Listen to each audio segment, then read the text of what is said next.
Hey girl, hey. You've entered Baddie Behavior, where the breast cancer baddies come together with other survivors and thrivers to have candid conversations about life, sex, body changes, and relationships after breast cancer in a judgment-free space. All are welcome. Let's get started.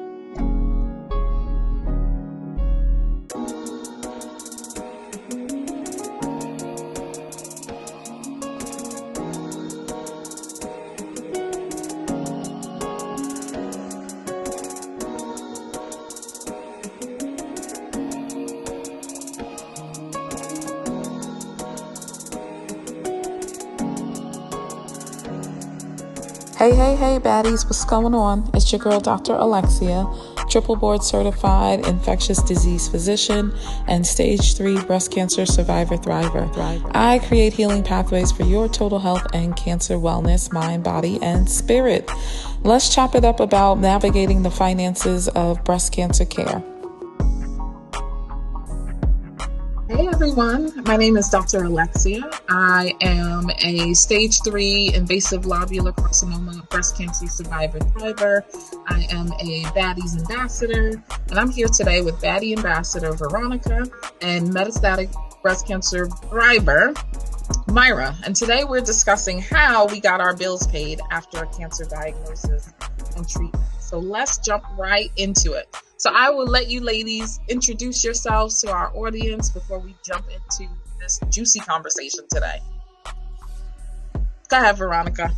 So I am Veronica, and I am, I can't believe it's been 2 years since my breast cancer diagnosis. So I had invasive ductal carcinoma, and I live in San Antonio, Texas, and I am living the flat life. And so that's a little bit about me. Awesome. Myra?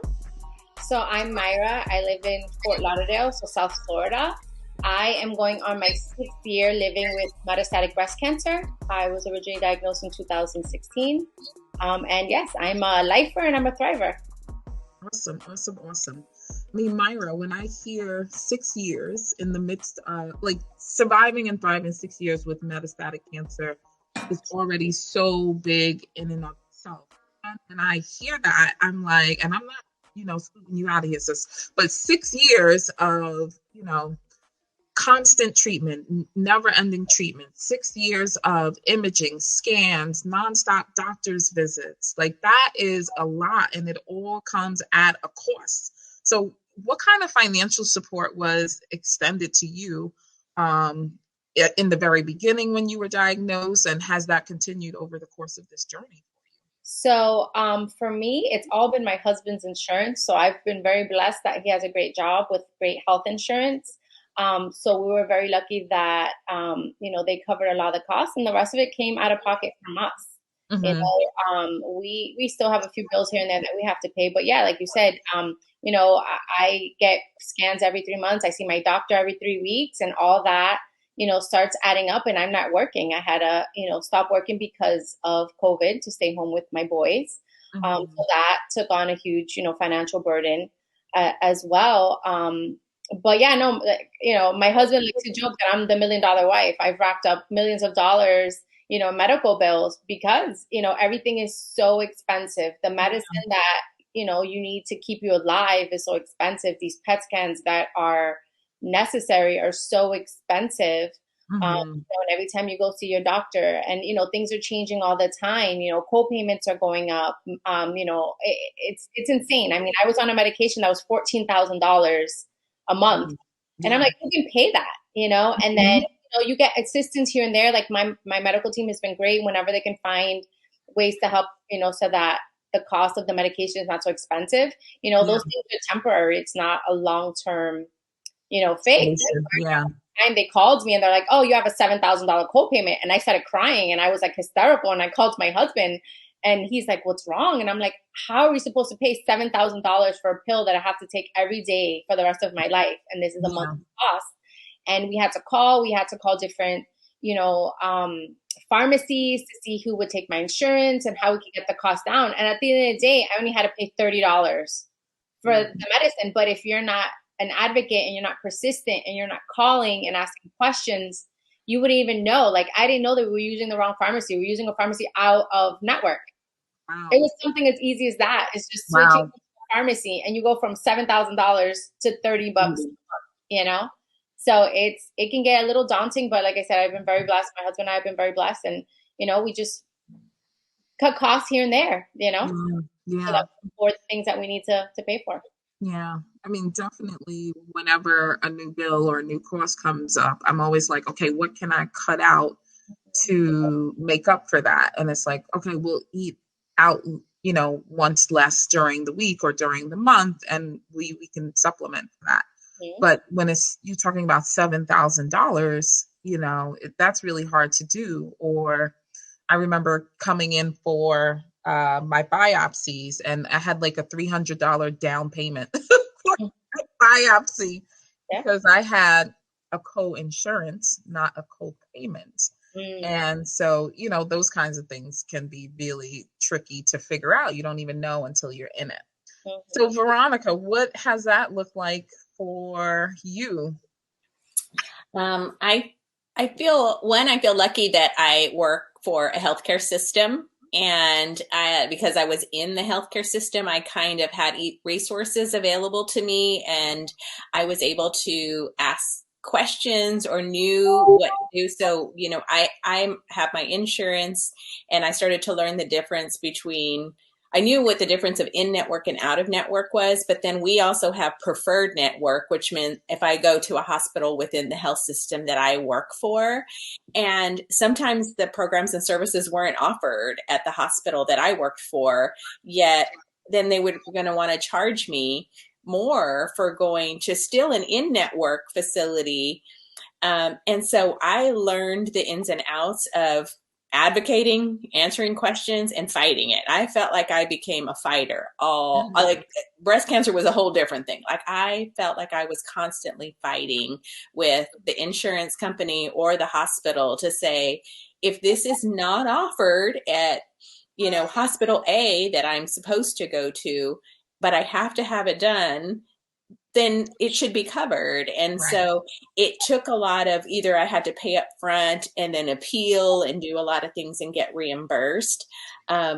I feel like I was very organized before, but I became so much more organized. I kept a log of everything, of where I was going and what I was paying, and did I meet my, deductible and my out of pocket and all of those things. But then also, and I felt also where I was grateful, but I also felt guilty because I would go, I'm going to put my badge on and you're going to see that I'm a vice president and I want to be treated this way. And I felt bad sometimes because not everybody has that, resource. But in order for me to get the treatment that I needed at the place that I needed, or the place that my surgeon thought that I needed to be, I used that as much as I could in order to, get everything paid for. And yeah, I'm still shocked to this day. Like I went to physical therapy for cording last year and it was all covered. And then I go this year and it's like, oh, it's $60. And I'm like, what do you mean it's $60? And I was like, it wasn't $60 last year. Yeah. And they're like, oh, well, that was you were coming because it was initial and now you're coming for a second round. I'm like, that makes no sense whatsoever. It's the same cord. It's the same arm. And I was like, because it was initial, it was covered at 100%. And because I came back for more, it wasn't covered. And so it's just been this whole other battle that gets put on top of us that is just, it's ridiculous sometimes. Yeah, it is. But it stinks that we have to go through it. But I guess, when you turn your pain into passion, right? We can sit here in this conversation and, drop some gems and hopefully offer some guidance or some starting points that the women coming behind us can utilize in order to get through their treatment and to navigate the finances of cancer care, because it is expensive and we got to get these bills paid. So, speaking of resources and gems, let's talk about social workers, right? They're part of hospital networks, but they're also a major part of a cancer center. So social workers, they have a wealth of knowledge. when it comes to financial resources for cancer patients. Were either of you paired with a social worker through your own cancer center? And if so, how did they help you out? So for me, my situation is a little different because I was initially diagnosed stage 3. And then after I finished all my 30 rounds of chemo is when they did a PET scan and realized that I had already spread to my spine.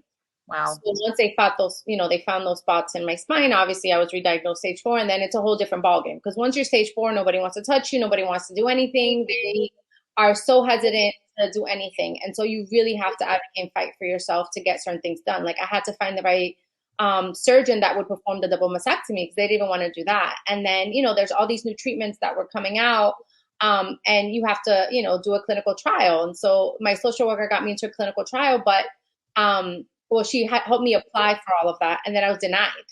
And so I had to kind of go over her head. And I was lucky that my doctor, my oncologist, my team, they're amazing. I tell everyone, like, she's a nerd, but that's kind of what you want on your side because you need someone that's going to fight for you. And she had to present my case about 3-4 different times at the tumor board to get things approved.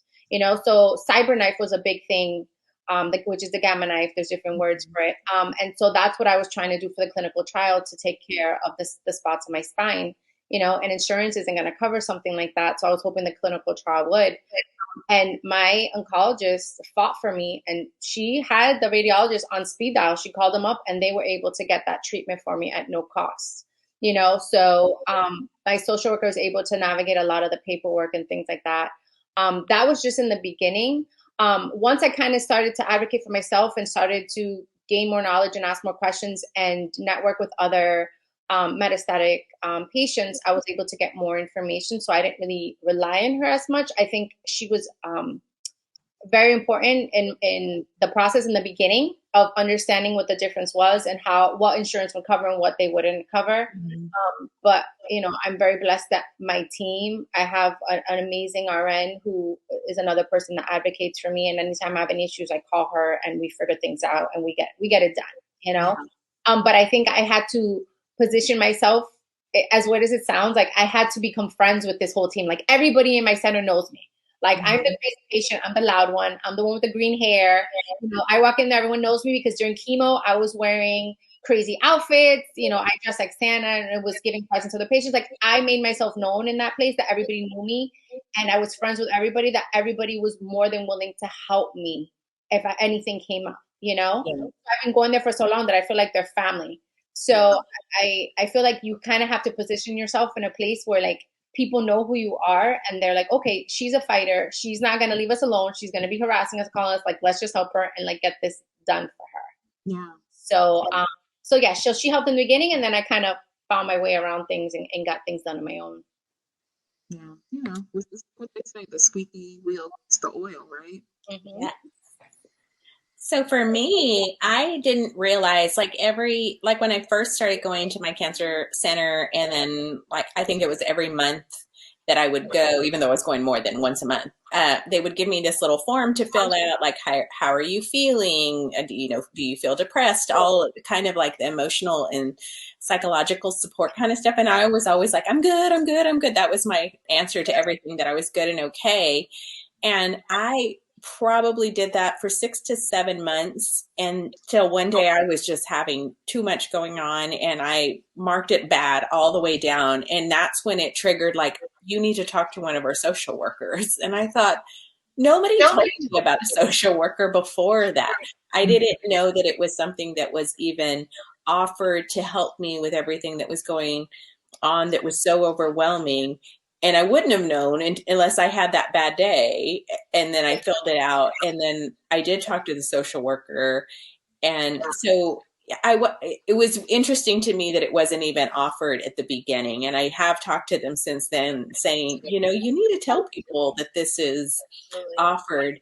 I was diagnosed right before COVID started. So too, I feel like at that time they were rushing people in and rushing them out, and I couldn't have anybody with me. So I don't know if that played into not wanting me to be in the center longer than I needed to. So they didn't offer the social worker. But at my work, we had the employee assistance program as well. So I did reach out to the employee assistance program. And for me, it was more not so much of the financial support that I was looking for, but more of just the emotional and connection, just wanting to talk to somebody, because I couldn't go to support groups. I couldn't talk to anybody. And that's where I ended up going online on Instagram and finding For the Breast of Us and other connections. And so for me, it was more about that and not so much the financial piece of it. But it would have been good to know that the support was there. The social workers or the patient navigators were there from the get-go, and it wasn't something that was shared with me. Yeah. So our social worker in our cancer center sort of made rounds. Each patient was assigned a chair, and they were like little curtained off rooms. And so she would come around, and our social worker came to see me. She sat, and I knew her from working in the hospital system. I was also treated where I work, and I trained. So I knew this social worker from long before I had cancer. And she came and she sat down and she said, I really just came by to see you and see how you're doing and check on you and catch up with you because you work here. So I know that you're good. And she just assumed that because I'm a medical doctor, that the money I was making was enough. And in a sense, it was. I mean, I had to cut a lot of extra expenses and, whittle down bills and things like that. But we were all kidding ourselves and not everybody else, just me. I was kidding myself in thinking that I was going to work for the duration of my treatment and bring home the same money.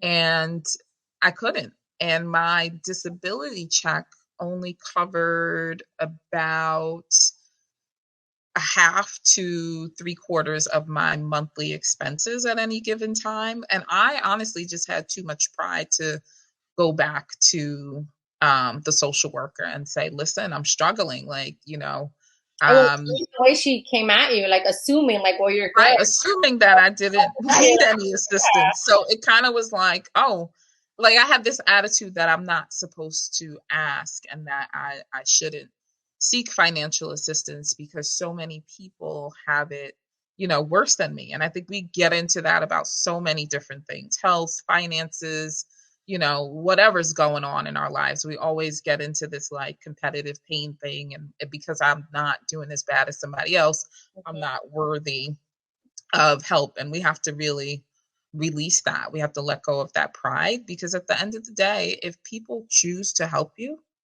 just allow them, just be receptive to that, So because I felt like I was deterred from seeking social services, I just didn't when I should have, because, I did all of the things you're supposed to do. I saved the 6 months of bill money and all of that stuff, but it was bills. I didn't save 6 months of cancer co-payments and, plastic surgery co-payments and all of that kinds of stuff. So I quickly ran through that emergency money, and I just felt like I'm not allowed to go back and ask. This is not for me. People like me have to figure it out. And anybody can apply to so many services that are available. Okay. But I like Veronica said, there are a lot of things that are offered that no one tells you. Like even just a compression sleeve. I didn't know that your insurance can cover 2 free sleeves a year. I went and paid for my first sleeve because I needed it. And I was so tried to get lymphedema, and it was $100 for that sleeve. Yes, they are not cheap. Yeah. And it's like, nobody told me until after the fact. I had to find the right people to tell me, like, no, I'll fight. Don't worry. I'll get your insurance to cover it. And ever since then, I've been getting my sleeves through my insurance. I don't have to pay anything. My first bra after surgery, I ended up paying out of pocket because they didn't tell me that it was covered. So there are like so many things that you don't know that your insurance, will cover. And even like doing things that, especially me, I'm a lifer, there's things that I do to counteract the side effects of this chemo pill I take every day. So on top of the fact that I have to pay money for a chemo pill, I have to pay money to get other things done, like other services like acupuncture and massage therapy and lymphatic drainage massages. Insurance doesn't cover that. And so that's something that I have to pay out of pocket if I want to keep myself healthy and, we reduce the risk of developing other issues, and all that stuff is really expensive and nobody tells you that, and I have to have these conversations, because being an advocate, like that was one of the biggest things is, once I got diagnosed, was sharing my story to help other women and hoping that they would learn from my experience.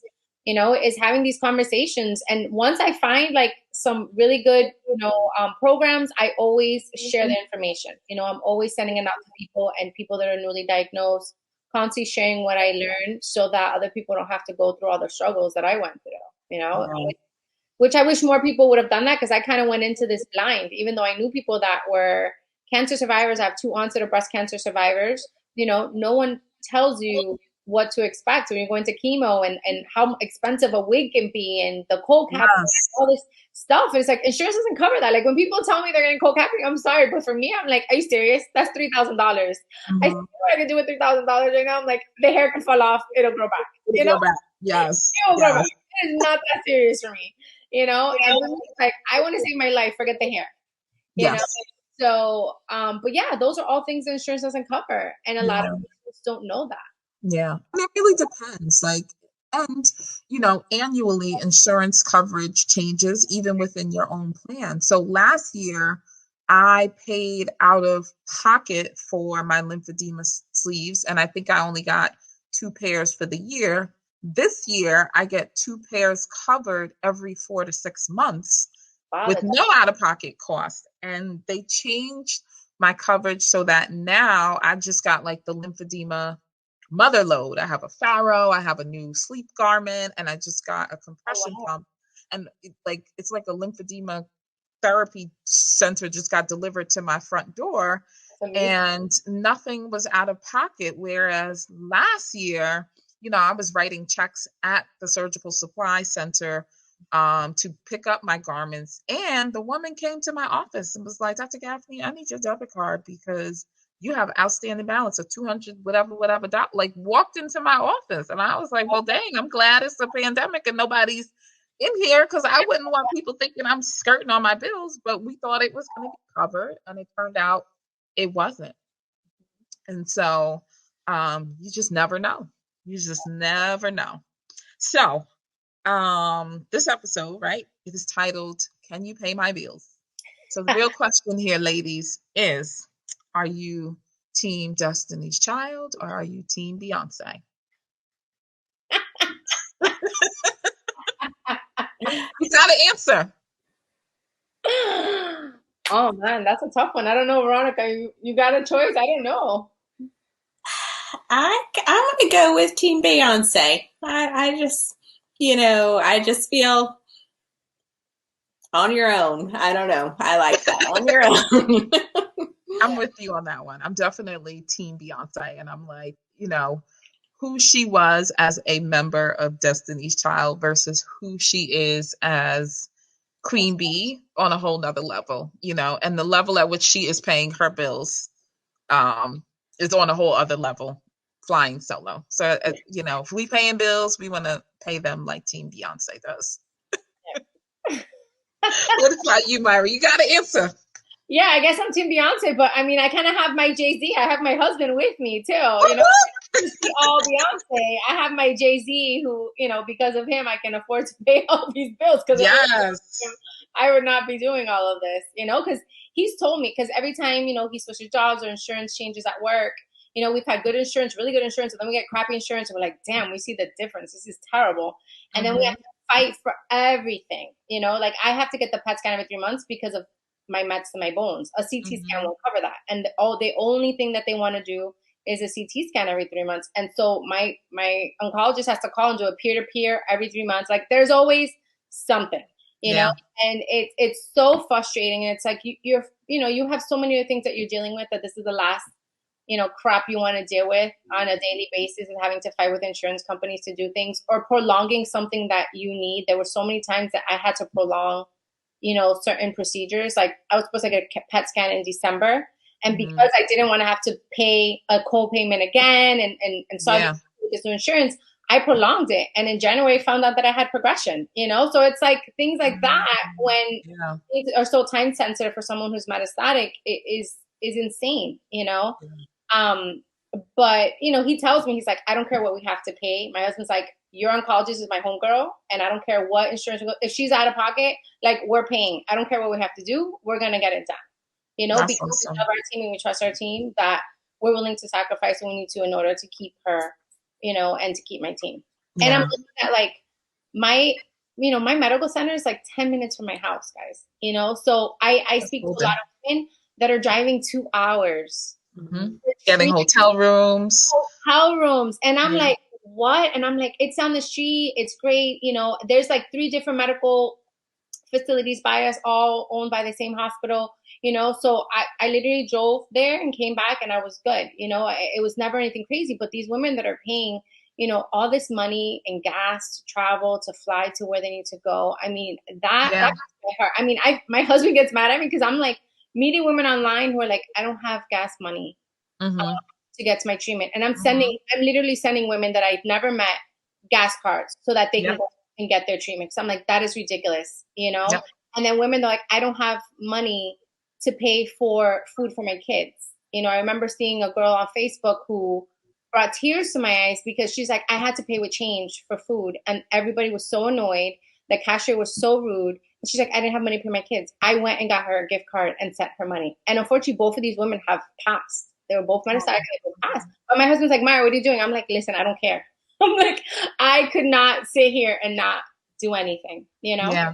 You gave those women ease in the hardest time of their life, Absolutely. and you supported them One less and you money I have to supported think their about. children. Yeah. Yeah. And,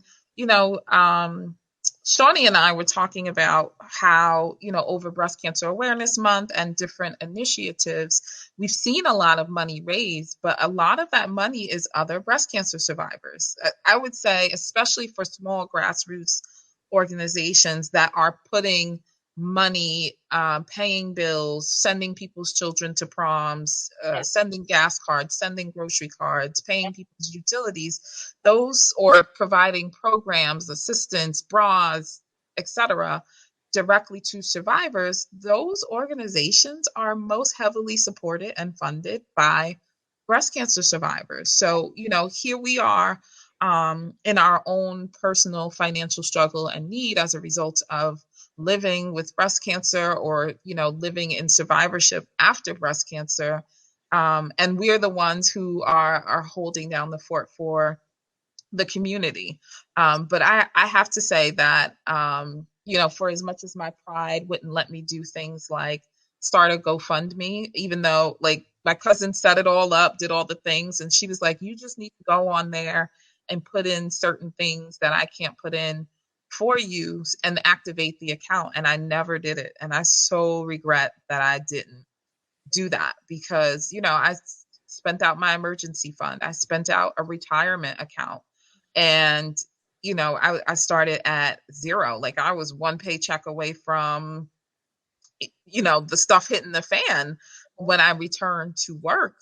So what, like, things that really, really helped me and kept me going were that, um, other women who are physicians and moms collected money for me without me knowing and just sent it to me. Like I looked up and there was thousands of dollars in my PayPal account, from colleagues near and far. And so, have you all had that kind of support, or what other ways have you supported breast cancer survivors, or whatever other funds do you know that support breast cancer survivors that we could direct women to? So for me, I think I was somewhat in the situation that you were, where I let my pride kind of overtake the way that I was feeling. I just felt like I shouldn't be asking. I still had a job. My husband was working. I felt like there was things in my life that I was blessed with, so that I shouldn't be asking for help. I didn't set up a GoFundMe, and I think that we still made sacrifices with things. We still changed things. We didn't. Well, one, we were in COVID, so we weren't traveling and we weren't doing things. And so I was using that money, but I felt like there was an impact, and there was this worry all the time of what are we going to do? And, if I had my bucket of money, do I want to spend it on cancer stuff, or do I want to spend it on other things? And so that was hard. And I just, my husband and I, and he's here, he's my rock. And like, we didn't talk about it. It was just like, okay, let's just get through this diagnosis and then we'll figure out all the rest. And I think that for me, I overcompensated with work. Again, COVID, I was working from home. I had the luxury to work from home. So that too, I was like, well, I can work from home, but I was overcompensating, like working extra hard and working all the time and early and late and not getting the rest that I needed. So I feel like I hurt myself in other ways. And if I would have slowed down, maybe I would have healed faster. And it's all these what ifs that I just don't know how I would have approached that. But I did see people too at the cancer center that I felt like, oh my gosh, I need to help them. And during radiation, especially when we were going every day, there was a lady, the machine was down. We got there, like I got there and they were like, oh, the machine's down today. We're going to need to reschedule you. And a lady was crying outside and she said, I get these vouchers for the bus that I come and go. And she's like, and now they rescheduled me and I'm going to be short a voucher and I don't know how to get here on another day and they're not going to give me another one. And I was like, I will drive you home. I didn't realize that was, a situation for some people that they got those vouchers. And so I got her number and I took her home that day and I told her whenever the day is we get rescheduled, I'll go pick you up and I'll bring you in. And because that wasn't my reality, but then when I saw it for other people, it really touched my heart. But I do think too, for me, there was a lot of resources that I saw, but they weren't available because they were closed because of COVID. It was like, oh, you can go get this free thing, but you can't because we're closed. Whether it was, you can go get this free, how to put your makeup on, how to put eyebrows on. I just went with no eyebrows because I could not figure out how to do eyebrows. I didn't go for a wig fitting because the places were closed. Everything was closed. And it was like, I didn't know where to get the resources from with everything not being open. And so when I did later, when I was feeling better and I saw all these organizations that help people with resources like what you were talking about, Dr. Alexea, whether it's wigs or, for their children, holidays or proms and things like that, I just started then giving my money there because I was like, I feel like now it's my turn to pay it forward. And I do know that there are other people that are struggling. So when I can, I do. And so. Yeah. Awesome. So speaking of resources, Living Beyond Breast Cancer is a great resources to baddies, and it's one of our For the Breast of Us partners. Have either of you utilized them and the services that they offered over the course of your treatment? So I'm actually a young advocate for Living Beyond Breast Cancer this year. Woo-hoo! So I've actually had a really good time just learning about all the resources that they offer so that I can refer them out to other patients. I personally never needed any of the resources, but I know a lot of people have. So I'm a connector and I like connecting people and I like sharing resources. So I love knowing as much as I can so that I could kind of put that out there. And, when you're diagnosed, I don't know if this happens to you ladies, but you're kind of like a beacon for other people when they got diagnosed because everybody calls you. So you get the text messages and the emails like so-and-so just got, diagnosed. Can they call you? So you're constantly getting people calling you and asking you all kinds of questions. And so, I have to be honest with everyone. Like everybody's different. Everybody's journey is different. There's different types of breast cancer. I can try to connect you with someone that has more information in regards to that. So I do love sending them to LBBC and even like Young Survivors Coalition. That was a huge thing for me. That was the first real conference I ever went to. And that's where I met my tribe, and these ladies live all over the country and we still connect after all this time, so I do like using those resources so that I can refer it out to other ladies. Yeah. Which financial programs would you say stand out to you that Living Beyond Breast Cancer has to offer? Just in case somebody listening wants to tap in. I know that they have a grant to help with paying some of your bills. So I think it's hard to find programs that will pay for treatment. I haven't found any of those, but I have found that if you apply, they can pay some of your medical.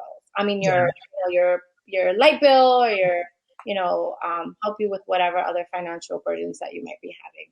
Yeah, that's important. I mean, I would put groceries and gas on my credit card so I had cash available to pay my utilities, and that was just what I did. And 4 years later, I just recently climbed out of that credit card debt that I had amassed back in 2018 when I was in treatment and not working for almost a year.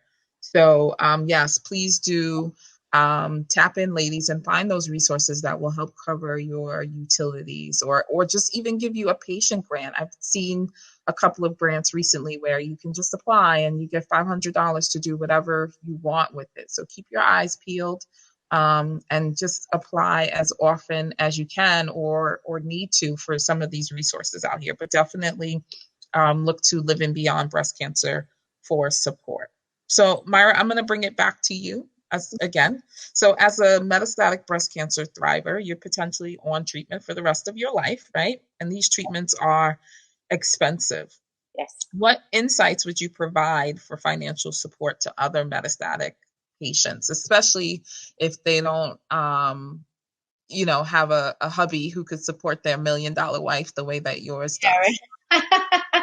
No, honestly, for me, the biggest thing is the medicine. These pills that you take, they're so expensive. And just working with your medical facility to see if like they have an in-house pharmacy, because they have a lot of grants and programs where they can provide or cover your copay, for at least a year. I know that for mine, I didn't even know that I was on this until the pharmacist told me when he called me and told me I had a $7,000 copay. It's because it had run out, but he had put me on this card. This card was covering my copay. So for months, I was getting the medicine for free, not knowing that there was a special program that they had applied for me, and I was getting, these pills at no cost.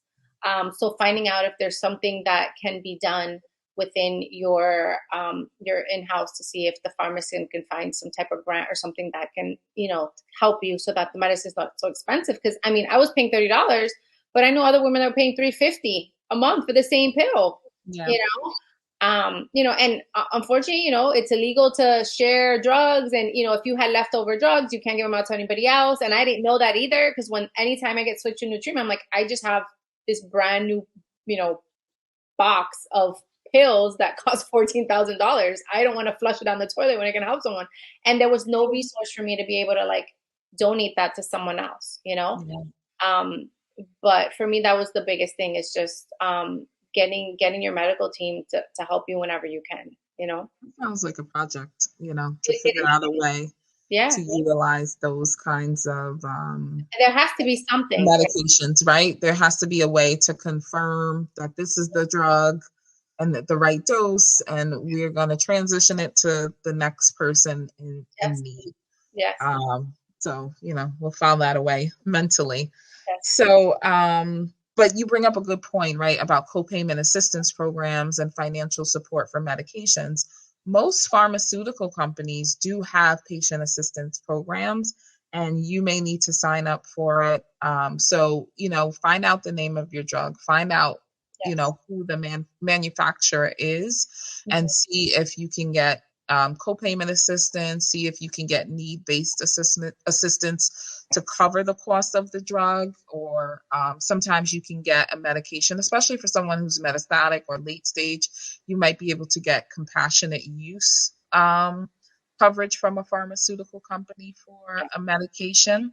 So those are things that we might explore on our own, once we're prescribed a drug. If it's not covered, if it isn't easy to get your hands on it, there's ways that we can do. We just kind of have to think outside of the box. So always, go to the source, go to the manufacturer and see what they have available. Because at the end of the day, these big corporations need a tax write-off. So they get it by giving away their drugs. And if we don't ask, we will not receive. And a lot of drugs, especially newer drugs, will have co-payment assistance programs like you were signed up for. And sometimes the pharmacist is nice and hooks you up. And other times they don't say nothing because they got to make money for that pharmacy. So if there is somebody who can drop that $7,000 or that $350 or whatever it is, like everybody wants to collect the cash at the door. So they may not always be forthcoming with the fact that this assistance is available, but it doesn't mean that we can't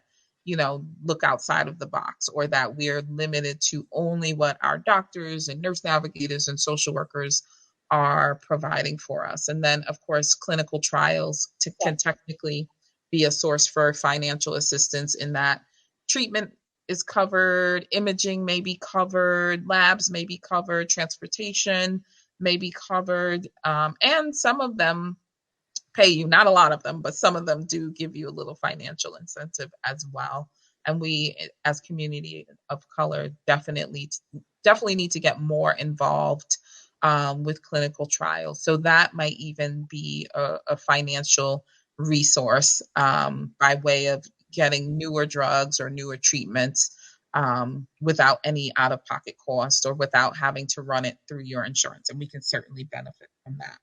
So, most medical centers do have financial assistance available to all patients. But in our communities, there can often be shame around asking for help. What do you ladies think is the source of that? We all sort of alluded to feeling that, right? Having pride get in the way of us asking. So what do you think is the major cause for that in communities of color? I think I don't know. So for me, you weren't supposed to talk about things like if you're having a hard time for money when we were being brought up. I think it was, it was part of the Hispanic culture. Like you don't talk about things like that. And, I tell people now, like now that I'm an adult, I know that we were raised with not that much money. Like I didn't understand why we had to eat beans and rice every single day, or my family, my dad would go hunting and, we'd have, that is the meat we ate. We weren't going to the store and buying meat from the store. And now I know that, but I know that it's just something that was always very private and never really talked about. And I didn't even realize that was part of what was ingrained in me as I got older. And so for the most part of my adult life, I've worked in not-for-profit and I've worked in social services. I worked for the food bank here in San Antonio, and I would see people that would struggle with food insecurity or just struggle with being hungry, and they would be waiting until it was too late, until they were hungry before they came and asked for help. And I always thought, why do they wait? Why do they not ask? And then there I was as a breast cancer patient doing the same thing. And I thought, why am I not asking for help? Why am I suffering in silence or thinking that I can't, that I'm not worthy of that? And I think a lot of it was, I don't want to be seen that, I don't want to be seen as a failure. I think that's one of it. I was like, oh no, like I have a job, I get paid, I have insurance. And to me, that was at the back of my mind. Would I be seen as a failure if I'm asking for help? And then too, because of COVID, it was like everybody was going through something, or some people didn't have jobs, and there was so much going on during that time. I was like, how can I possibly ask for help when everybody is hurting at this time? And so I think there was just so many things going on at that time that I was like, okay, well, we'll just eat some beans and rice here. We'll get on with our day. But I think it was a myriad of things that kind of caused that for me.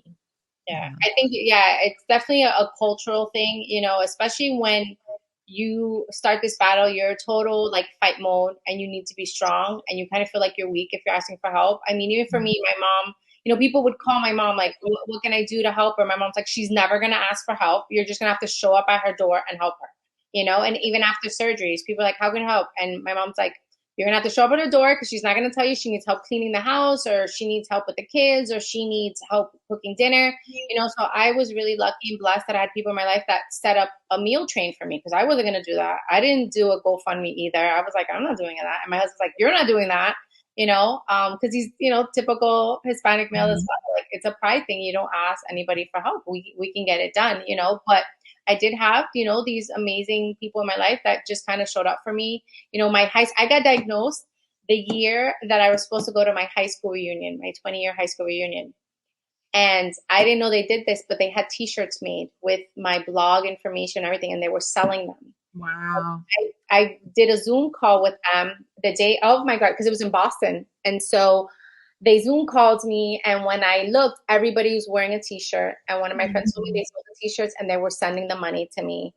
And I just started crying, and me being who I am, I didn't use the money to pay for financial stuff. I used the money to like do other things. I used it to go to my first, breast cancer conference, or, to pay for other things that I wanted to experience. But yeah, I didn't ask for help. I needed help with my kids. The only person that would come here is like my mom, and I felt bad and I felt guilty because, she had to see me go through all this, and then she had to also come and help clean my house, or, I had a friend show up one day and just, my mom was like, get snacks for the kids. She went to Costco and just showed up at my door with boxes of snacks and stuff for my kids because I didn't have time or the energy to go shopping, So, but I've been very transparent about all this, and I've been very vocal in regards to my blog and just sharing my story, so everybody kind of knows what is going through, the good and the bad, so people, could choose if they wanted to help or not. But I never put it out there. People did that stuff for me. Yeah.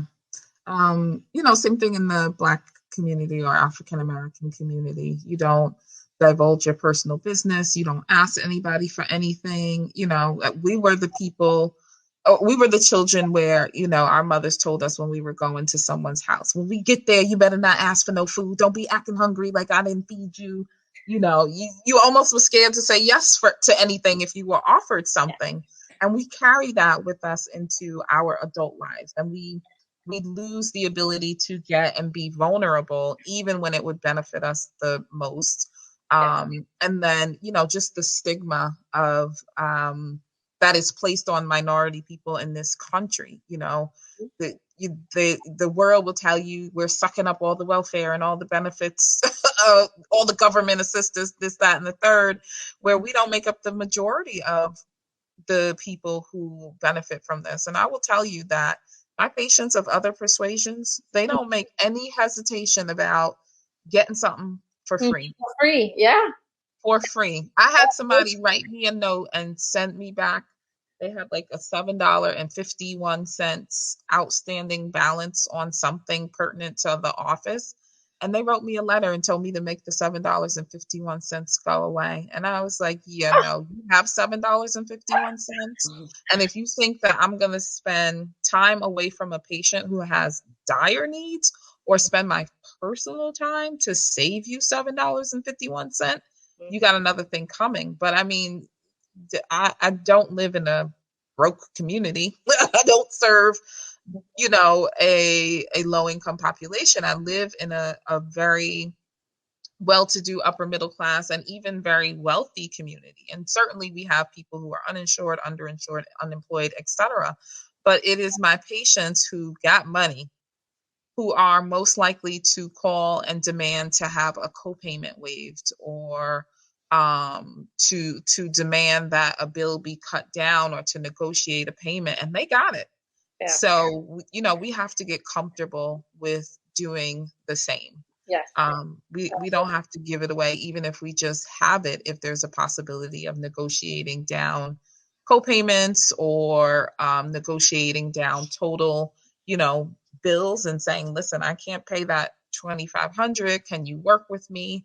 And maybe holding money in the bank and doing, a payment plan. Maybe you're going to pay $25 a month or $100 a month, but it might behoove you and your family to hold that $2,500 or that $2,400 in the bank and spread out payments over time. Like, we don't have to feel so prideful about just throwing money at things. We need to pay. We need to, address the bills we've made and the services we've received, but we don't have to feel like we got to ball out and pay it all at once. Like, I was going to say that. Business offices. Yeah. I felt that stress of, like, when I saw it, I'm like, oh my God, I'm going to put it on my credit card. And my husband's like, are you no. You're not going to put that on your credit card? He's like, just work with the hospital and you pay. He's like, even if you pay $50 a month or $100 as long as you're giving them something. Yeah, as long as you're giving them something. And I didn't get that in the beginning. I was so stressed out, like, oh my God, do I have to, like, just blow up my credit card right now because I want to pay it all in advance? He's like, no.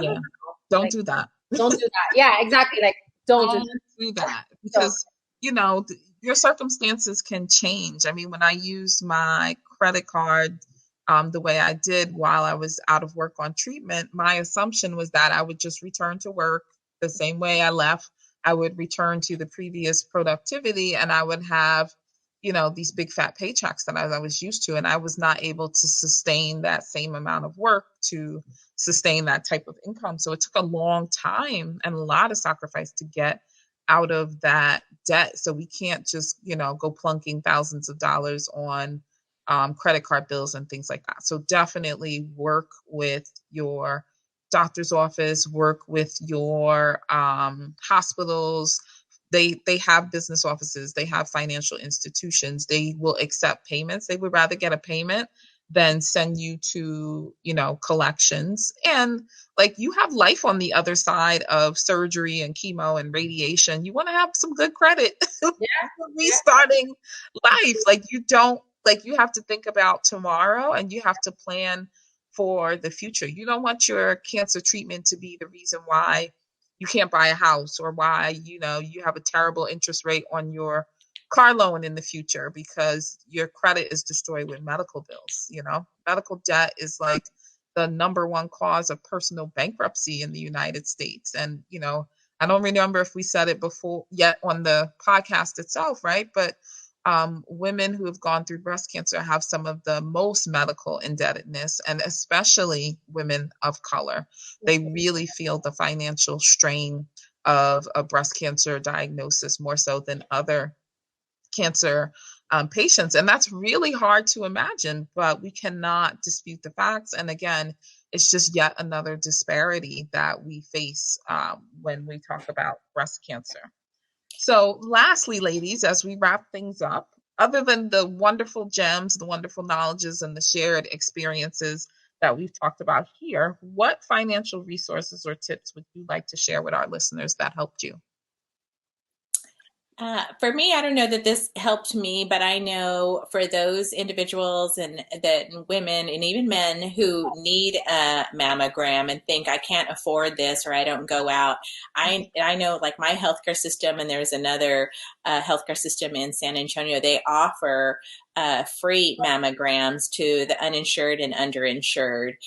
We have an actual mobile mammography unit that goes out into the different outlining areas, that goes to different community centers. It offers free mammograms for individuals who are in need. And so for all of those that have not gone to go get a screening because you think you can't afford it, look for those resources as well. It's usually, managed by your county hospital or one of your not-for-profit hospitals in your area.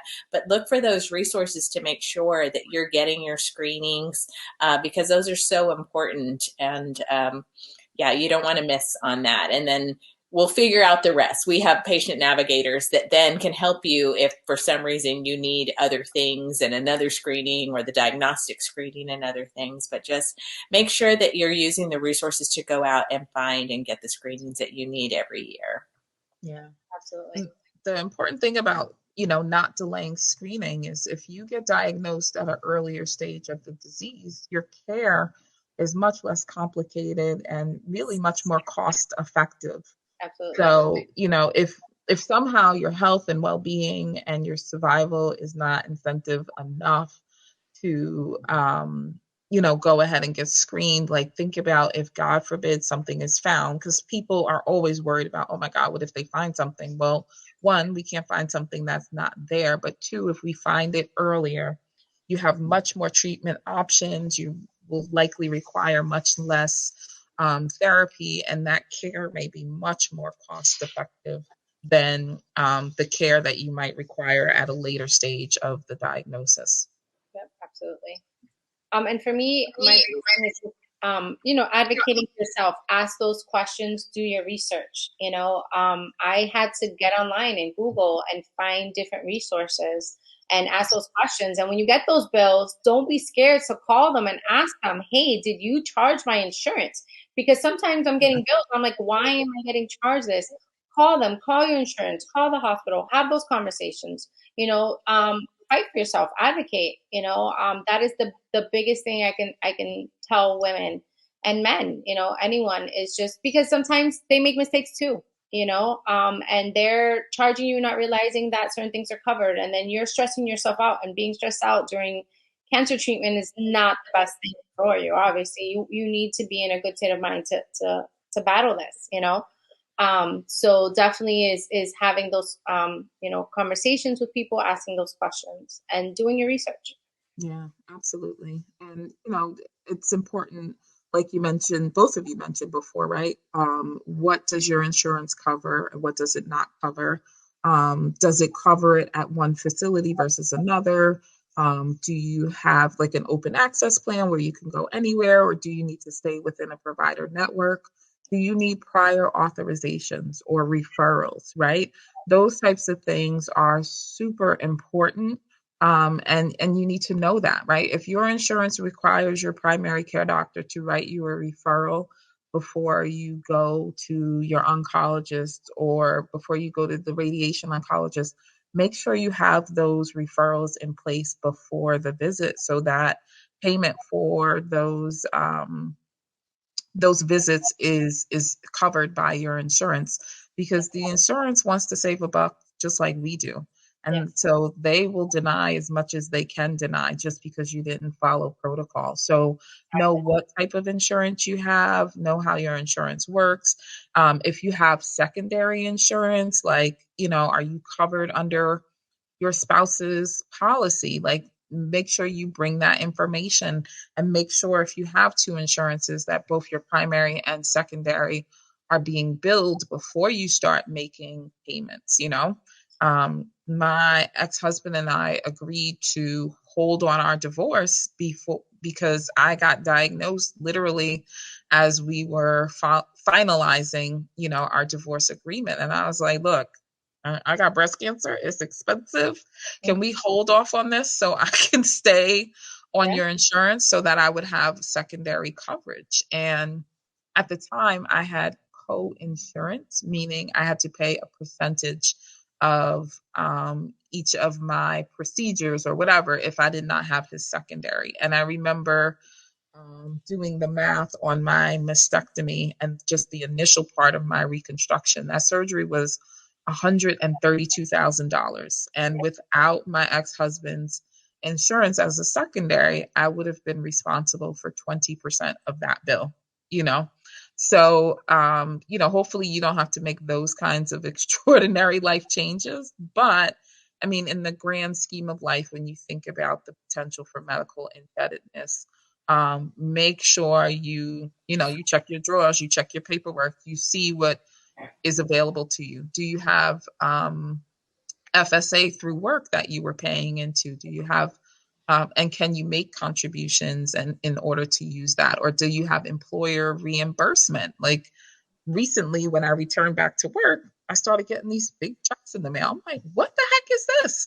And my employer was reimbursing me for the outstanding balances for some of my medical procedures. So literally I could deposit that check in my account and then write a check to my doctor's office. So see what kinds of employer benefits you have as well, because this thing can financially make or break you, and it's hard enough as it is. But if we can alleviate, another set of pain or another set of stressors, as Myra said, that is awesome. So, ladies, this has been a super great conversation. It's been juicy. It's been chock full of wisdom and pearls. And, we even managed to eke out a laugh or two, which is always laughter is good medicine. So tell our listeners how they're able to connect with you and find you on social media. So I have a blog called Green Chemo Ninjas. And on Instagram, that's also my tag. It's green.chemo.ninja. On Facebook, same thing. I have a page. But that's how people can reach out to me. And I am at VS Laurel on all social media channels. I'm at Alexea, Bralexea, on Facebook, Instagram, and Twitter. And my website and blog is dralexea.com. And so I certainly look forward to connecting with you all in the future. Thank you again, ladies, so much for this juicy and informative conversation. And thank you all who are out there listening to us. And make sure you like, share, and subscribe to Baddie whenever you listen to your favorite podcast. This is another Baddie creation brought to you by For the Breast of Us. Don't forget to subscribe to Baddie wherever you get your podcasts. And follow us on Facebook and Instagram at For the Breast of Us, on Twitter at The Breast of Us, and check us out online at breastofus.com. Thanks for listening.